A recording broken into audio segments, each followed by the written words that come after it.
They called it the final cure. After the third wave of biopandemics, the government rolled out a universal vaccine mandatory, no exemptions. One shot to end all threats, they promised.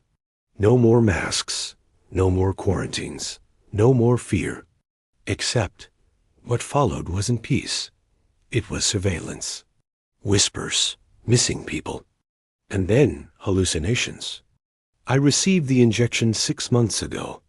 A smooth, silvery fluid, cold as ice, administered by a man in full-body armor with no name badge, no emotion, just a flick of the wrist and a metal hiss.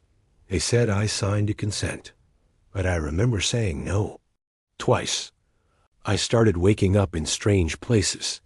Hallways that weren't mine, woods I'd never visited, underground rooms that vanished when I turned back. Sometimes I'd blink and lose hours. One time, I found blood under my fingernails and bruises on my knuckles. I told my therapist. She tilted her head and calmly replied, "You're experiencing adjustment echoes, a common side effect. The body remembers the before, but it will pass." She smiled too long. Her pupils were pinpricks. That night, I dreamed I was strapped to a hospital bed. Voices around me spoke in reverse. I couldn't scream. Just a soft static hum rising in my throat like a broken radio. The real horror began when I met another adjusted patient. Her name was Mara. Her eyes darted constantly, and she always sat with her back to the wall. "They're not vaccines," she whispered. "They're permissions. To rewrite us." I laughed, uneasy. But then she opened her shirt and showed me the incision beneath her collarbone. A small metallic port pulsed faintly just below the skin. "They said it was for monitoring vitals," she said. "But they talked to me. Not with words. With commands." I fled. I tried to report it. But the clinic where I saw Mara had never heard of her. Her name wasn't in the records the doctor who introduced us. Gone. I started noticing a symbol etched into walls, subway seats, screensavers at work. A circle with a line through it. I later learned it meant consent withdrawn. A resistance. Underground. They found me. Or maybe I was lured.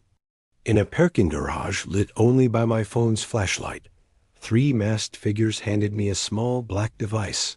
A jammer, they said, to scramble the port signal. It would break the loop and help me remember what was real.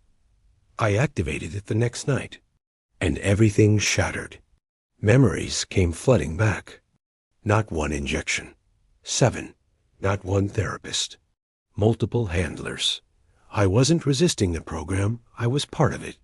My job had been to test thresholds. How far the human mind could fracture before begging to be reassembled. They used trauma, nightmares, and false recoveries. I volunteered, willingly, and Mara? She wasn't a fellow patient. She was my creation. A hallucinated failsafe, triggered only if my loyalty wavered. Now I sit in a quiet room again, surrounded by mirrors, monitored. I scratch at my port. It burns like a second heartbeat. They asked if I would like to withdraw consent. But that's the final twist. You never truly gave it. You were just convinced you had. And now?